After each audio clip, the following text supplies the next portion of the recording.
Good morning everyone. मैं L K. Jha, competition view learning academy में जो सचिवालय सहायक की आपकी टेस्ट चल रही है, उस टेस्ट की आज 37 टेस्ट की डिस्कशन आर्ट पेपर करने के लिए उपस्थित हूँ। आपका पहला प्रश्न है कि किसने 2021 में Azerbaijan grand prix formula race जीत लिया है? तो आपको सर्जियो पेरेज ने यह जीत लिया है, जो कि रेड ब्लू से जुड़े हुए खिलाड़ी हैं। और यह जो अजरबैजान की राजधानी है वाकू में जो है ये खेल आयोजित हुआ है। इस खेल में सेबेस्टियन वेटल रनर के रूप में काम किया है, यानी इन्हें पराजित किया है। इस खेल में तीसरे स्थान लाने वाले जो है पियरे गिलेसी ने इसमें तृतीय स्थान लाया।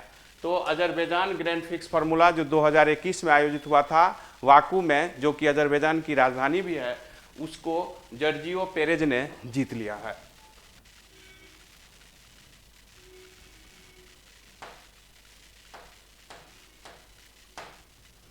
आपका दूसरा प्रश्न है, बौद्ध परिषद की कुल संख्या क्या है?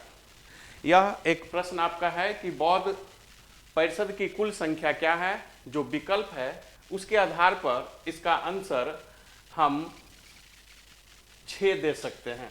जैसा कि आप जानते हैं कि ये 6% जो है ये डिबेटेड है।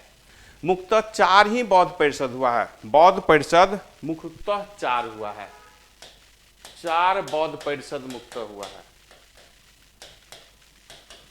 लेकिन कुछ विद्वानों ने एक प्रश्न उठाया है कि नहीं, बौद्ध परिषद की संख्या 6 है, और इस परिषद के बारे में जो परिषद 1871 में और 1954 में, ये दोनों जो है बर्मा में आयोजित हुआ है, इस दोनों को भी बौद्ध परिषद में शामिल करता है। कहने का अर्थ है कि बौद्ध परिषद संबंधित जो आपका प्रश्न है, ये बड़ी डिबेटेड प्रश्न आज के दौर में बनते जा रहा है। मुख्यतः 4 बौद्ध परिषद का आयोजन हुआ, जैसा कि आप जानते हैं कि 483 BC में, 383 BC में, 250-51 BC में, और फिर प्रथम शताब्दी ईस्वी सन में, ये 4 ही बौद्ध परिषद हुई। कुछ विद्वान हर्षवर्धन द्वारा जो आयोजित कन्नौज में बौद्ध परिषद है, उसे 5वीं बौद्ध परिषद की संज्ञा दे दिया, जो ह्वेनसांग द्वारा जिसकी अध्यक्षता की गई। लेकिन हाल ही में कुछ चर्चा आ रही है जिसमें बर्मा में जो 2 बौद्ध परिषद 1871 में और 1954 में हुआ, इसे 2 बौद्ध परिषद बता रही है, और कुल 4 बौद्ध परिषद तो हम लोग जान ही रहे हैं, जिसके बारे में आपने बहुत विस्तृत जाना होगा। हमने इस पर कई बार चर्चा कर चुका है।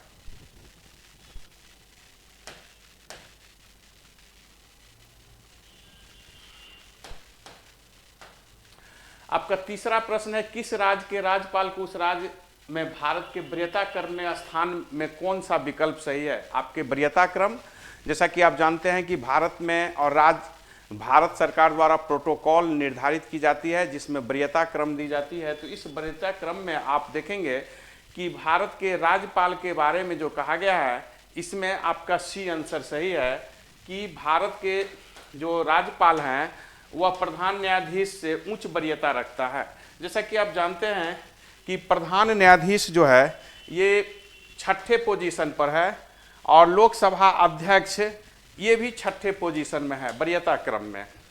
तो इस आधार पर ये जो आप देख रहे हैं ये 7वां क्रम में है, और राज्यपाल का जो क्रम है वरीयता क्रम में वह 5वां क्रम में है।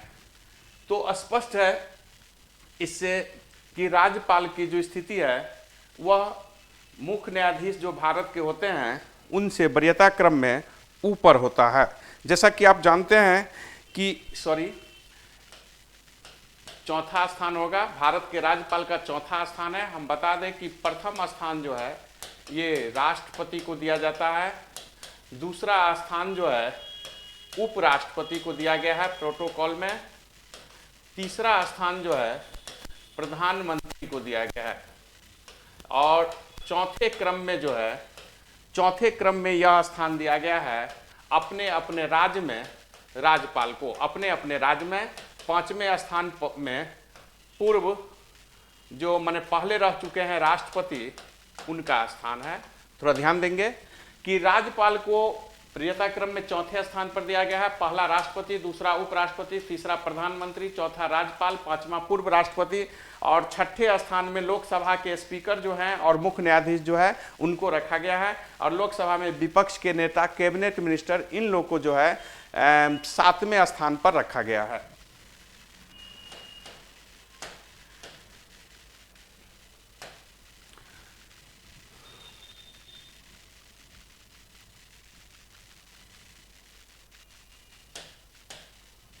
आपका चौथा प्रश्न है, किस लेखक द्वारा होम इन द वर्ल्ड पुस्तक लिखी गई है? चौथा प्रश्न है आपका। तो यह पुस्तक अमर्त्य सेन द्वारा लिखी गई है। जैसा कि आप जानते हैं कि अमर्त्य सेन भारत के प्रसिद्ध अर्थशास्त्री रहे हैं और ये इन्हें नोबेल पुरस्कार भी 1998 में अर्थशास्त्र के लिए दिया जा चुका है। ये नालंदा विश्वविद्यालय, जो अंतर्राष्ट्रीय नालंदा विश्वविद्यालय हमारी नवनिर्मित हुई है, इसके विजिटर के रूप में इसमें भी इन्होंने बहुत बड़ा योगदान दिया था। जैसा कि आप जानते हैं कि इसमें भी इनकी कुछ विरोध के कारण हालांकि ये त्याग पर दे दिए थे। इनको 1998 में नोबेल पुरस्कार दिया गया है अर्थशास्त्र में, वेलफेयर क्षेत्र में।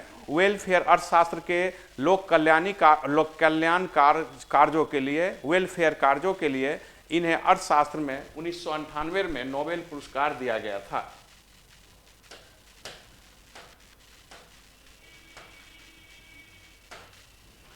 आपका 5वां प्रश्न है कि कौन सी रेखा सीमा भारत और पाकिस्तान को अलग करती है? तो आप जैसा कि जानते हैं कि रेड क्लिफ रेखा जो है भारत और पाकिस्तान के बीच ये निर्धारित की गई है। जब भारत और पाकिस्तान की विभाजन 3 जून योजना के द्वारा निर्धारित कर दी गई तो उसके अंतर्गत अंततः भारत में विभाजन निर्धारित की गई तो एक बाउंड्री आयोग बनाया गया, सीमांकन आयोग बनाया गया, जिसके अध्यक्ष सर रिलीफ रेड क्लिफ थे। तो रेड क्लिफ की अध्यक्षता में भारत पाकिस्तान की जो बंटवारा हुआ उसके सीमांकन आयोग इनकी अध्यक्षता में बनाई गई। आप देख रहे हैं कि सिगफ्राइड रेखा जो है ये जर्मनी और फ्रांस के बीच ये रेखा है। मैकमोहन रेखा, जैसा कि आप जानते हैं कि मैकमोहन रेखा भारत और चीन के बीच है। तो ये 1947 ईस्वी में बनाया गया था, ये 1914 ईस्वी में बनाया गया था, ये 1930 के आसपास निर्धारित किया गया था सिगफ्राइड रेखा। तो स्पष्ट है कि ये 3 रेखा जो आपको दी गई है, एक जर्मनी और फ्रांस के बीच है, दूसरा रेड क्लिफ जो भारत और पाकिस्तान के बीच है, और तीसरा मैकमोहन रेखा जो है यह भारत और चीन के बीच है। इसके अतिरिक्त रेड क्लिफ रेखा के अतिरिक्त जम्मू कश्मीर में LOC का निर्धारण किया गया है और चीन के साथ LAC की एक रेखा जो है भी रखी गई है। 6ठा प्रश्न है, 1793 में स्थायी बंदोबस्त व्यवस्था से भूस्वामित्व का अधिकार किसे मिला? तो यह अधिकार जैसा कि आप जानते हैं कि जमींदार को मिला। जमींदार को जो 23 मार्च 1793 को कॉर्नवालिस ने अस्थाई बंदोबस्त लागू किया। इस व्यवस्था में जमीन के मालिक जमींदार को बनाया गया। वे तब तक जमीन जोतते रहेंगे जब तक वे निश्चित एक तिथि के सूर्य अस्त से पूर्व भू राजस्व जो निर्धारित की गई है उनके क्षेत्र का, वह सरकार को यानी अंग्रेज को, कंपनी को जमा कर देगी। जैसा कि आप जानते हैं इसे सेट सिस्टम कहा गया, और जो एक निश्चित तिथि के सूर्य अस्त के बाद पैसा जमा नहीं करेंगे, उनकी जमींदारी, भू राजस्व जमा नहीं करेंगे, उनकी जमींदारी छीन ली जाती थी। लॉर्ड कॉर्नवालिस इस व्यवस्था के जनक है। सर जॉन शोर इस व्यवस्था के जनक है और लॉर्ड कॉर्नवालिस ने इस व्यवस्था को लागू किया। अस्थाई बंदोबस्त को लागू करने वाला लॉर्ड कॉर्नवालिस है और इस व्यवस्था के जनक सर जॉन शोर है।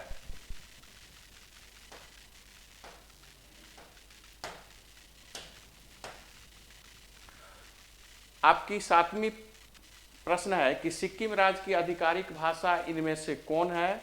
तो जो आपका दिया गया है उसके आधार पर इसकी भाषा नेपाली है।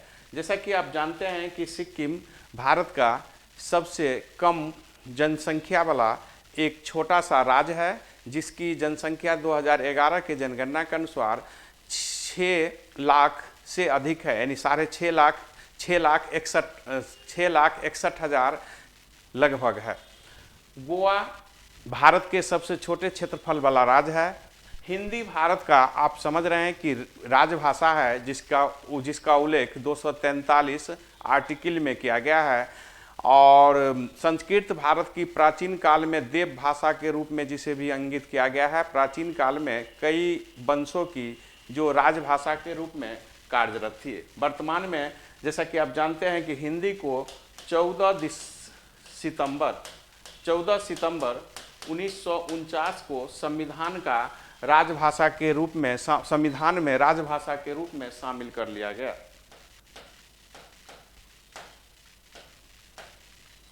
आठवां प्रश्न है, भारतीय सुधारकों में किसने 1828 में ब्रह्म समाज की स्थापना की? तो ये ब्रह्म समाज की स्थापना राजा राम मोहन राय द्वारा किया गया। शुरू में इसे ब्रह्म सभा नाम दिया गया, आगे चलकर इसे समाज कर दिया गया। राजा राम मोहन राय जो आधुनिक भारत के जनक माने जाते हैं, ये आधुनिक भारत के पुनर्जागरण के अग्रदूत इन्हें कहा जाता है। इन्हें बहुत सारे और अन्य नामों से भी जाना जाता है। ब्रह्म समाज मूर्ति पूजा के विरोधी रहे हैं, निराकार देवता में विश्वास करते थे। महिला के उत्थान, शिक्षा के क्षेत्र आदि के क्षेत्र में इनका योगदान बहुत ही महत्वपूर्ण रहा। जैसा कि आप जानते हैं कि राजा राम मोहन राय अंग्रेजी शिक्षा के प्रबल समर्थक थे। उनका कहना था कि आज जो मेरी परिस्थिति है उसमें अंग्रेजी शिक्षा हमें निश्चित रूप से भारत को गुलाम से मुक्ति दिलाने में महत्वपूर्ण भूमिका निभाएगी। हालांकि आपको यह भी ध्यान रखना है कि संस्कृत भाषा के या भारतीय भाषा के ये विरोधी नहीं थे। बंकिम चंद्र चटर्जी भी भारत के प्रसिद्ध जो स्वतंत्रता संग्राम से जुड़े हुए, और उपन्यास इनकी आनंदमठ जिसमें वंदे मातरम इनकी सबसे प्रसिद्ध है। ईश्वर विद्याचंद्र सागर विधवा पुनर्विवाह से जुड़े हुए हैं। स्वामी विवेकानंद आध्यात्मिक पिता, आधुनिक भारत के आध्यात्मिक पिता, इन्हें सुभाष चंद्र बोस ने कहा।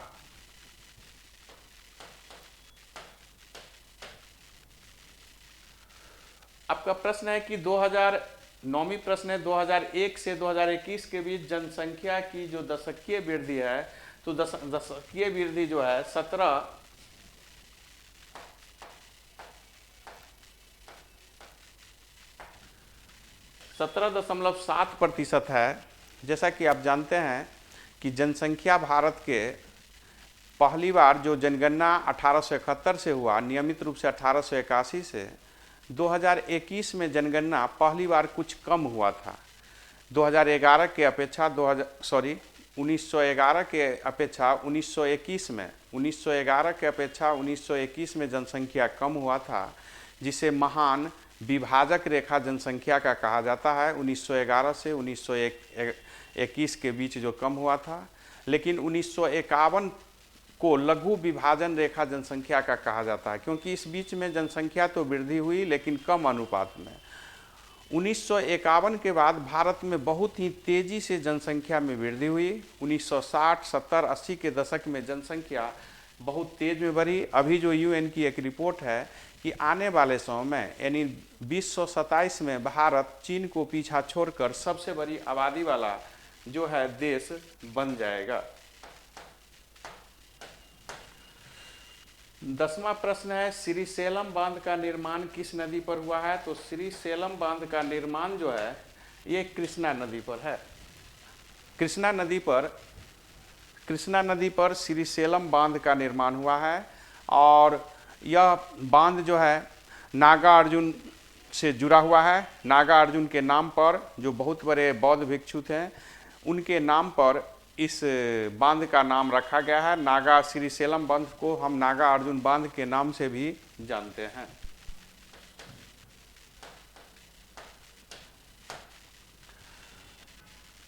11 प्रश्न है कि जनवरी 2022 में क्रिप्टो वायरल एक ग्लोबल क्रिप्टो सुपर ऐप जो कि कीटर प्लांट की एक विशिष्ट इकाई है ने किस क्रिप्टो करेंसी को लॉन्च की घोषणा की जो बाजार का पूंजी आधारित एक व्याप्त बाजार सूचकांक होगा। तो जैसा कि आप जानते हैं कि यह क्रिप्टो जो है IC15 क्रिप्टो एक, जैसा कि हम जानते हैं क्रिप्टो जो है एक डिजिटल करेंसी है, आभासी करेंसी है, लेकिन आज दुनिया में इसकी तेज़ी से मांग हो रही है। इस आधार पर इसे एक सूचकांक दिया गया है ग्लोबल क्रिप्टो सुपर ऐप, जो कि इसमें आप जैसा कि जानते हैं कि क्रिप्टो एजेंसी क्रिप्टो कॉन्स जो है यह भारत सरकार अब तक इसको पूर्ण रूप से ऑथराइज तो नहीं किया है, लेकिन इसकी मान्यता के रूप में आगे बढ़ते हुए कदम के रूप में देखा जा सकता है। यह एक आभासीय मुद्रा है जो विश्व में बहुत तेजी से डिजिटल मुद्रा बढ़ रही है।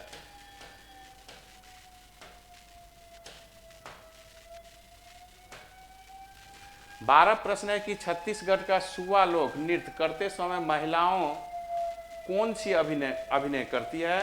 तो ये अभिनय जो है तोते की तरह अभिनय करती है। जैसा कि आप जानते हैं कि सुगा भी एक जो है नृत्य तोते के एक जो है नाम से जुड़ा हुआ है, और ये छत्तीसगढ़ की महिलाओं द्वारा जिस नृत्य में बड़े ही कलात्मक रूप से प्रदर्शन की जाती है।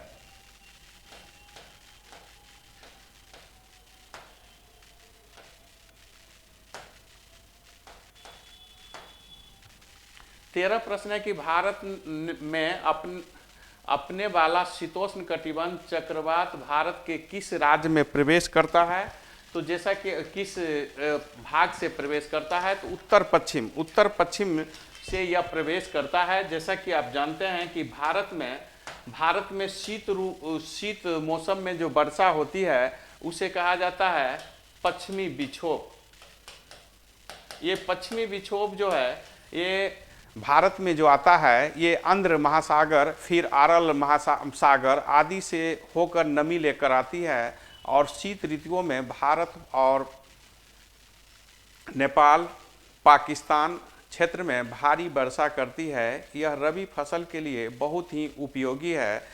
तो ये इसे वेस्टर्न डिस्टर्बेंस कहा जाता है, डिस्टर्ब कहा जाता है। ये पश्चिमी विक्षोभ से रबी फसल को लाभ पहुंचता है और ये उत्तर पश्चिम दिशा से आता है।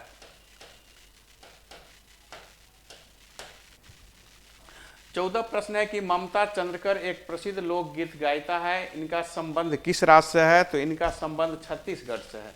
जैसा कि आप जानते हैं कि ये बहुत बड़े लोक गायिका हैं, और इनकी लोक गायिका के कारण झारखंड को कोकिल के रूप में, स्वर कोकिल के रूप में इन्हें राज्य का स्वर कोकिल कहा गया है। इनकी पुत्री जो पूर्वा है, गरिमा दिवाकर है, ये लोग भी इस कला से जुड़े हुए बहुत ही प्रसिद्ध कलाकार के रूप में अपनी उपस्थिति दर्ज कर रही है, लोकगीत कलाकार के रूप में। ममता चंद्रकर की एक प्रसिद्ध गाना है कि मोर सावन भादो मैया दे मैया ले ले। यह इनकी बहुत ही चर्चित गीत है।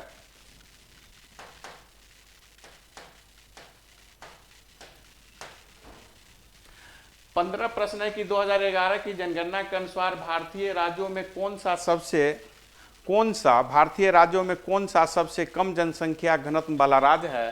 तो आप जान रहे हैं कि यह जनसंख्या घनत्व भारत के जो सबसे कम वाला राज्य है वह राज्य है अरुणाचल प्रदेश। अरुणाचल प्रदेश में 17 व्यक्ति प्रति वर्ग किलोमीटर 2011 के जनगणना के अनुसार निर्धारित की गई है। जैसा कि आप जानते हैं कि सबसे ज़्यादा जनसंख्या घनत्व भारत में 2011 के जनगणना के अनुसार बिहार की रही है। बिहार में जनसंख्या घनत्व 1106 रहा है। भारत में जनसंख्या घनत्व 382 रहा है। हालांकि ऑल ओवर यदि भारत में देखा जाए, केंद्र शासित प्रदेश को भी रख लिया जाए, तो दिल्ली की जनसंख्या घनत्व सबसे अधिक है।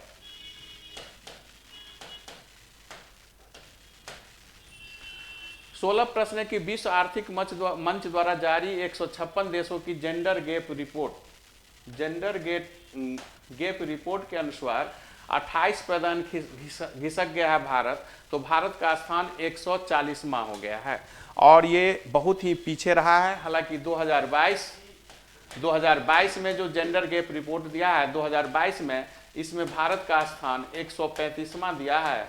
तो भारत का जेंडर गैप रिपोर्ट में कुछ सुधार हुआ है, लेकिन भारत की स्थिति बहुत ही खराब है।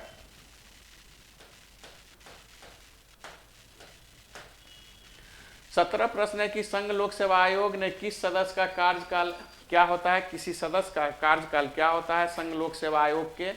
तो हमें यह समझना है कि 6 वर्ष की आयु या 65 वर्ष, 6 वर्ष की आयु पद ग्रहण करने से 6 वर्ष तक वो रहेंगे, अथवा उनकी आयु जब 65 वर्ष होगी, तो यानी वो 65 वर्ष पहले हो जाए या 6 वर्ष पहले हो जाए, जो भी होगा वह संघ लोक सेवा आयोग के अध्यक्ष और सदस्य का कार्यकाल होगा। जबकि राज्य लोक सेवा आयोग का सदस्य और अध्यक्ष का जो है वह 6 वर्ष या 62 वर्ष होता है। जैसा कि आप जानते हैं कि अनुच्छेद 308 से 323 तक संघ राज्य लोक सेवा आयोग से संबंधित उल्लेख किया गया है।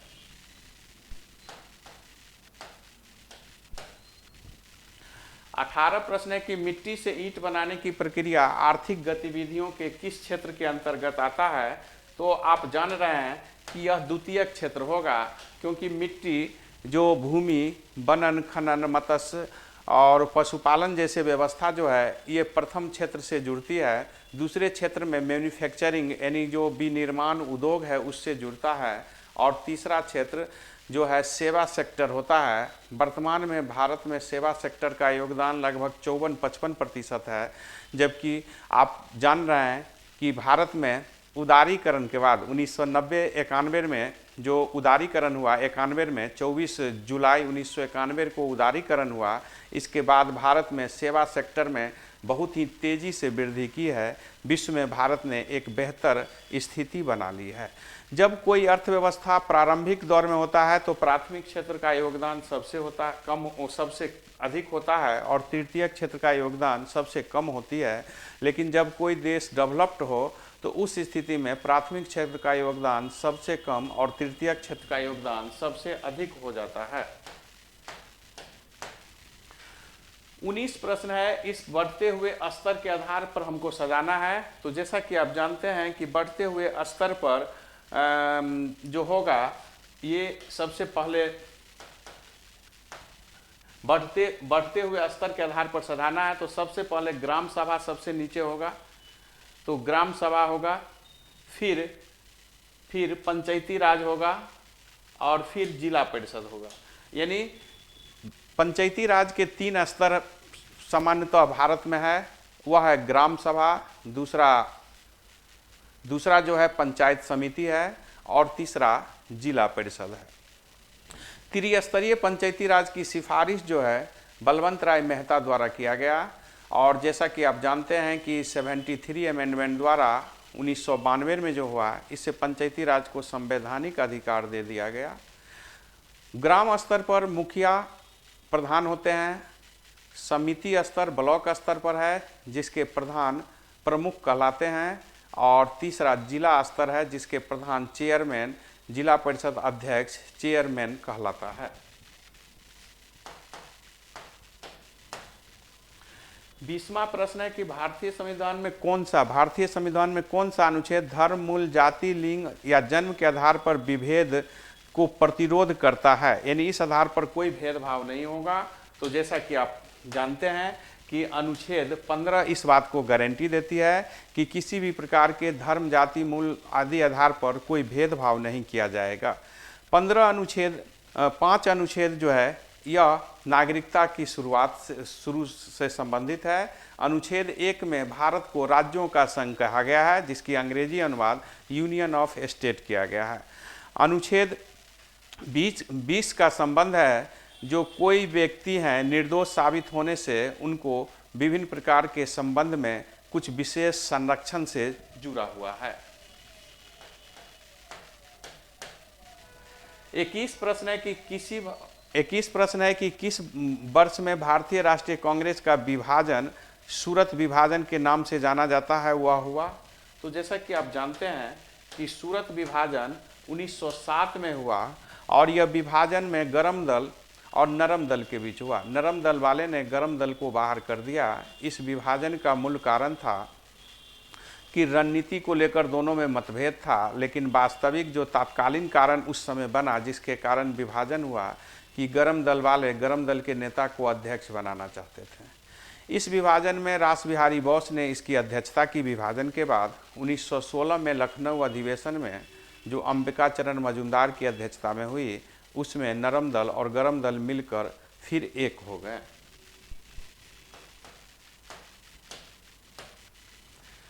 बाईसवां प्रश्न है कि वर्षा मानचित्र, राजमार्ग मानचित्र इत्यादि विशेष जानकारी प्रदान करने वाले मानचित्र क्या कहलाता है? तो जैसा कि आप जानते हैं कि यह मानचित्र विषय परक मानचित्र होगा।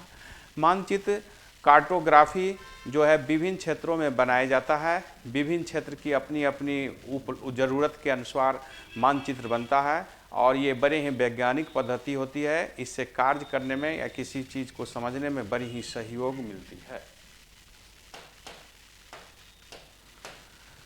23 प्रश्न है, प्रधानमंत्री सुकन्या समृद्धि योजना के अंतर्गत प्रत्येक वर्ष कितना जमा करना है? तो प्रत्येक वर्ष कम से कम 1000 रुपया जमा करना होगा। जैसा कि आप जानते हैं कि प्रधानमंत्री सुकन्या योजना 22 जनवरी 2015 को पानीपत से इसको शुरू किया गया। और आपको ये भी ध्यान रखना है कि इस योजना में बेटी बचाओ बेटी पढ़ाओ जैसी नारा दिया गया और इस योजना के द्वारा आप 250 रुपया से खाता खुला सकते हैं और एक साल में 1.5 लाख रुपया तक जमा कर सकते हैं। इसमें जो सरकार द्वारा बहुत ही बेनिफिट दी जाएगी, इस बात की जो है चर्चा है। इसमें आप 21 वर्ष पूरा होने के बाद निकालेंगे, लेकिन उससे पहले भी यदि शिक्षा संबंधी ज़रूरत है तो 18 वर्ष के बाद निकाला जा सकता है। 24 प्रश्न है कि भीमबेटका गुफा क्यों प्रसिद्ध है?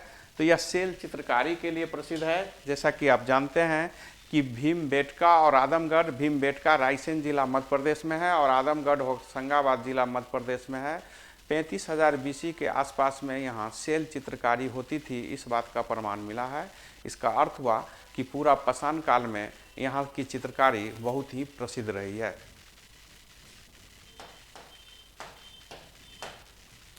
25 प्रश्न है कि अखिल भारतीय मुस्लिम लीग की स्थापना किया गया। तो अखिल भारतीय मुस्लिम लीग की स्थापना आप जान रहे हैं कि 1906 ईस्वी में किया गया। 1906 ईस्वी में अखिल भारतीय मुस्लिम लीग की स्थापना किया गया। 30 दिसंबर 1906 को ढाका के नवाब सलीम मुल्ला और आगा खां के द्वारा इस कार्य को आगे बढ़ाया गया। मुस्लिम लीग की स्थापना का तत्कालीन कारण यह था कि वह अधिक से अधिक मुसलमानों के हित के लिए काम करना चाहता था।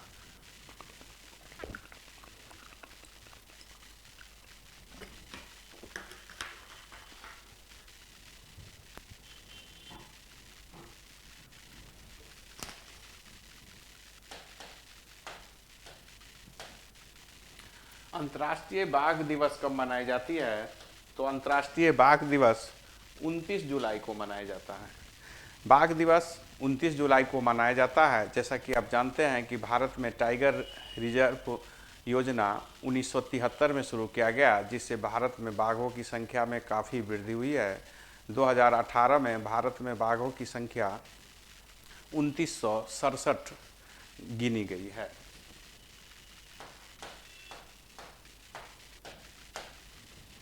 27 प्रश्न है, डॉक्टर अंबेडकर ने किस आर्टिकल को संविधान का दिल और आत्मा कहा है? तो यह अनुच्छेद इनका 32 है, जिसे डॉक्टर अंबेडकर ने संविधान का हृदय और आत्मा कहा है। हालांकि प्रस्तावना संविधान का हृदय और आत्मा है, लेकिन जब आर्टिकल आपको 32 दे और डॉक्टर अंबेडकर से जोड़कर बतावे तो उस समय हम अनुच्छेद 32 की बात करेंगे। तो डॉक्टर अंबेडकर के अनुसार 32 को हृदय और आत्मा कहा है। कार्यात्मक संविधान के ये आर्टिकल है। अनुच्छेद 19 में 6 प्रकार की स्वतंत्रता का चर्चा है। अनुच्छेद 350 में सरकार को जो हम पत्र व्यवहार किसी भी व्याख्या और शिकायत के लिए करेंगे उसकी भाषा से संबंधित है। और 363 में इस बात की चर्चा है कि कुछ ऐसे संधि टरारा हो सकता है जिसकी न्यायिक जांच नहीं की जा सकती है।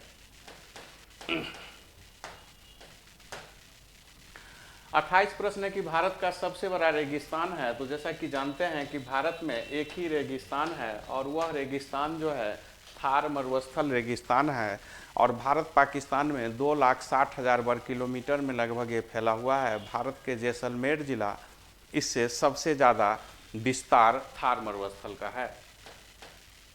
एशिया का सबसे बड़ा मरुस्थल गोभी मरुस्थल है। 29 प्रश्न है कि ओलंपिक पदक जीतने वाले प्रथम भारतीय पहलवान। आपका 29 प्रश्न है कि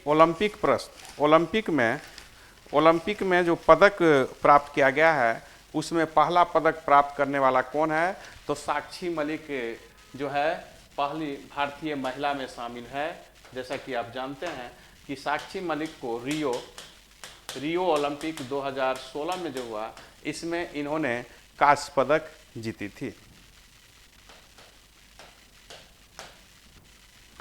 30वां प्रश्न है भारत संविधान की 8वीं अनुसूची में कौन सी भाषा मान्य नहीं है?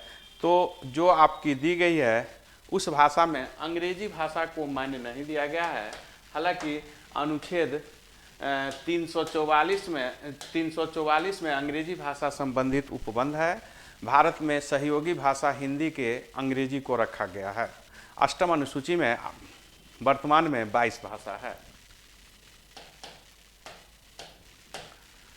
31 प्रश्न है कि पंचायती राज की संस्तुति कौन सी कमेटी की? तो सरकारिया आयोग ने पंचायती राज की जो आपका दिया गया है इसमें बलवंत राय मेहता समिति ने पंचायती राज की संस्तुति की। 1957 में बलवंत राय मेहता समिति बनाई गई थी और इसके आधार पर 2 अक्टूबर 1959 को पंडित जवाहरलाल नेहरू ने पंचायती राज का नागौर राजस्थान से शुभारंभ किया।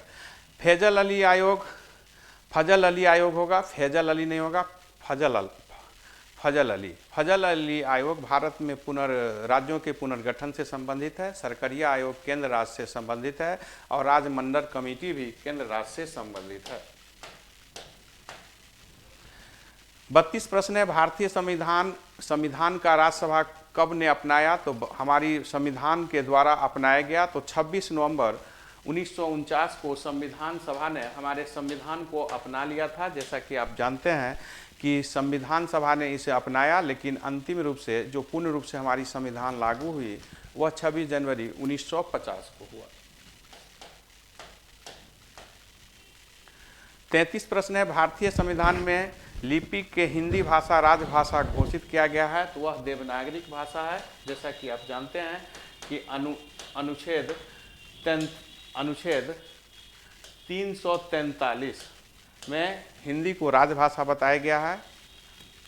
14 सितंबर 1949 को हिंदी को राजभाषा के रूप में अपना लिया गया संविधान सभा द्वारा। 34 प्रश्न है भारत के पहले मुस्लिम राष्ट्रपति कौन थे? तो जाकिर हुसैन भारत के पहले मुस्लिम राष्ट्रपति थे। 1967 से 69 तक ये राष्ट्रपति रहे और दूसरा राष्ट्रपति भारत के मुस्लिम फखरुद्दीन अली अहमद रहे। जैसा कि आप जानते हैं कि ये दोनों राष्ट्रपति अपने कार्यकाल पूरा नहीं कर सके।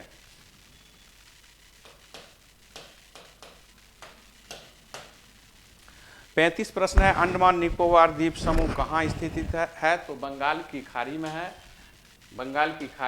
है और इसमें 247 द्वीप शामिल है। बंगाल की खाड़ी में है। अरब सागर में हमारा लक्षद्वीप समूह है।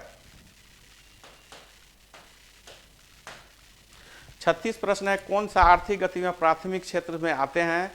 तो आपको जो दिया गया है इसमें डेयरी उद्योग जो है, बैंकिंग सेवा, डेयरी उद्योग, परिवहन, सिर्फ इसमें 2 आंसर होगा आपका। जैसा कि आप जानते हैं कि कृषि, पशुपालन, मत्स्य पालन, बनन खनन और जो है पशुपालन, खनन, वन आदि जो है कृषि, ये सभी प्राथमिक क्षेत्र में आते हैं। द्वितीय क्षेत्र में विनिर्माण वस्तु आती है और तीसरे क्षेत्र में परिवहन जो है शामिल है क्योंकि यह सेवा सेक्टर से जुड़ा हुआ है। 37 प्रश्न है कि किस क्षेत्र में सेवा सेक्टर भी कहते हैं, तो तृतीय क्षेत्र को सेवा सेक्टर कहते हैं। विकसित देशों में सेवा सेक्टर का योगदान सबसे अधिक होगा, अल्प विकसित देशों में प्राथमिक क्षेत्र का योगदान सबसे अधिक होगा। 38 प्रश्न है पंचायती राज व्यवस्था शासन के कितने स्तर होते हैं, तो शासन के पंचायती राज व्यवस्था में 3 स्तर है। आपने अभी अभी पढ़ा है कि ग्राम सभा है, ग्राम समिति है और फिर जिला परिषद है। यह त्रिस्तरीय पंचायती राज के रूपरेखा तैयार करने वाले बलवंत राय मेहता थे।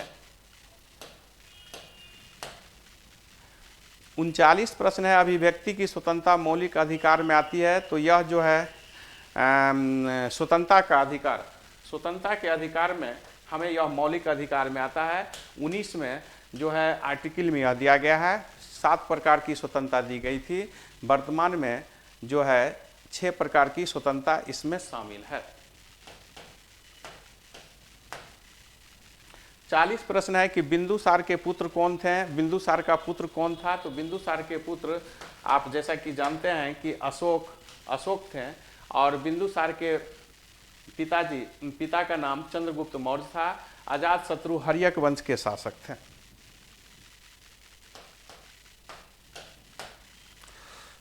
इकतालीस प्रश्न है कि नमक सत्याग्रह कहाँ समाप्त हुआ, तो नमक सत्याग्रह जो है यह समाप्त कहाँ हुआ, तो इस प्रश्न का आंसर आपको देखना है कि ये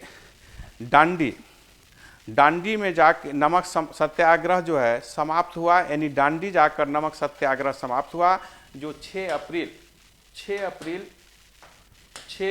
जो है 1930 को नमक सांकेतिक रूप से गांधी जी ने तोड़कर नमक सत्याग्रह को समाप्त किया और फिर इसी के साथ सबनी अवज्ञा आंदोलन की शुरुआत हुआ। 42 प्रश्न है पृथ्वी के सबसे निकट कौन सा तारा है, तो सूर्य पृथ्वी के सबसे निकट तारा है। जैसा कि आप जानते हैं सूर्य एक तारा है, तारा वह है जो प्रकाश दे और अपने ऑर्बिट के एक निश्चित जो है नियम से वह घूमता हो। ध्रुव तारा उत्तर दिशा में हमेशा रहने वाला तारा है और डॉग स्टार को सीरियस भी कहते हैं, ये भी तारा है।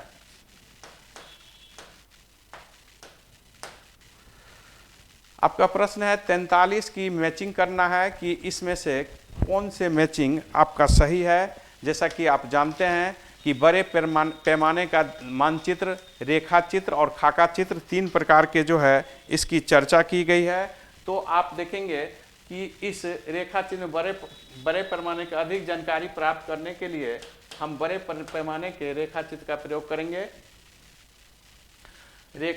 बड़े पैमाने के लिए अधिक जानकारी के लिए रेखा चित्र बिना पैमाने की सहायता से खींची जाती है और खाका चित्र पैमाने की सहायता से खींची जाती है। तो इस प्रकार आप देखेंगे कि जब हम बड़े पैमाने पर जानना चाहेंगे तो उस पर अधिक जानकारी के लिए हम बड़े पैमाने पर चित्रों का जो है मानचित्र का प्रयोग करते हैं। 44 है प्रधानमंत्री मुद्रा योजना में कितना मुद्रा ऋण दी जा सकती है, तो जैसा कि आप जानते हैं कि प्रधानमंत्री मुद्रा योजना में हम 10 लाख तक मुद्रा दे सकते हैं। यह प्रधानमंत्री द्वारा जो है 8 अप्रैल जो है 2015 में शुरू किया गया। इसके 3 टर्म है जिसमें 50,000 से शुरू होती है। तो आप देखेंगे कि प्रारंभिक टर्म जो है शिशु लोन होता है, दूसरा जो होता है वह किशोरी लोन होता है और तीसरा तरुण लोन होता है। तो तरुण लोन जो है वह 5 लाख से 10 लाख रुपया तक होगा। 50,000 से ऊपर के लिए 5 लाख तक जो लोन होगा वह किशोर लोन होगा और उससे कम को जो है हम शिशु लोन कहते हैं। यह जो है एक व्यवस्था जिसमें micro unit development refinance agency के द्वारा जो है व्यवस्था किया गया है जिससे रोजगार का सृजन हो सके। 45 प्रश्न आपका है। 45 प्रश्न को देखिए कि बास्केटबॉल टीम में कितने खिलाड़ी होते हैं, तो बास्केटबॉल टीम में आपके 5 खिलाड़ी होते हैं। जैसा कि जानते हैं कि एक पक्ष में 5 खिलाड़ी होंगे। इसी तरह बेसबॉल में, नेटबॉल में आप देखेंगे कि 9 खिलाड़ी होते हैं। रग्बी फुटबॉल में 15 खिलाड़ी होते हैं। ये प्रत्येक एक पक्ष की बात हम कर रहे हैं। कबड्डी में हम 7 खिलाड़ी को देखते हैं जो एक पक्ष में होते हैं। 46 है रविन्द्रनाथ टैगोर की गीतांजलि संग्रह है, तो ये कविताओं का संग्रह है। जैसा कि आप जानते हैं कि गीतांजलि के लिए रविन्द्रनाथ टैगोर को जो है 1913 में नोबेल पुरस्कार दिया गया। ऐसा पुरस्कार पाने वाले ये एशिया के पहले व्यक्ति थे। नोबेल पुरस्कार की शुरुआत 1901 ईस्वी से हुआ, अर्थशास्त्र में 1969 से दी जा रही है।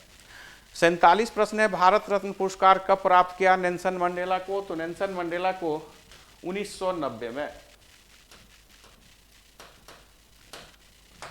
1900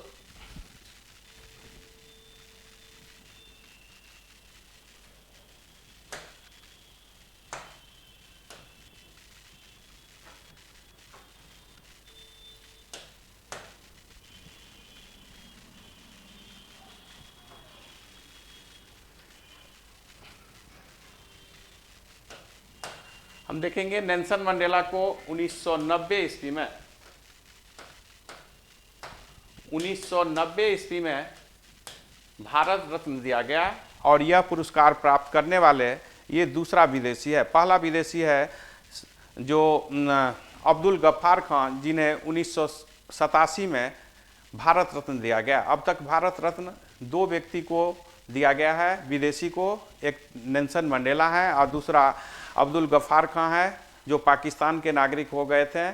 जैसा कि आप जानते हैं कि 1954 से ये पुरस्कार दी जा रही है, 1978 में इसे बंद कर दिया गया था, 1980 में इंदिरा गांधी ने फिर चालू किया। राजीव गांधी को यह पुरस्कार जो है 1991 में दिया गया और सचिन को यह पुरस्कार 2014 में दिया गया।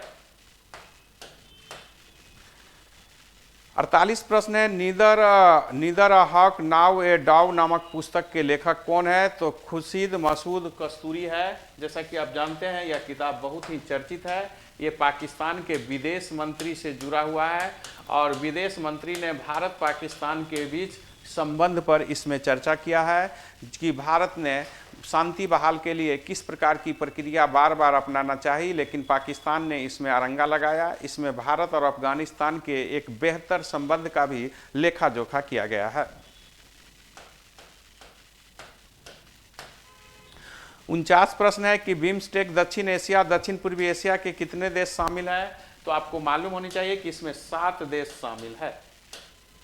इसमें 7 देश शामिल है। 1997 ईस्वी में यह शुरू किया गया और यह एक बहुत ही सार्क के हम एक जवाब में देख सकते हैं, क्योंकि इसमें शामिल देश में जो भारत है, बांग्लादेश है, बर्मा और थाईलैंड है और इसके अतिरिक्त भूटान, नेपाल, श्रीलंका, बर्मा, थाईलैंड, भारत इसमें शामिल है, नेपाल शामिल है, बांग्लादेश शामिल है। तो सार्क के एक विरोध में माना जाता है कि यह संस्था की स्थापना हुआ।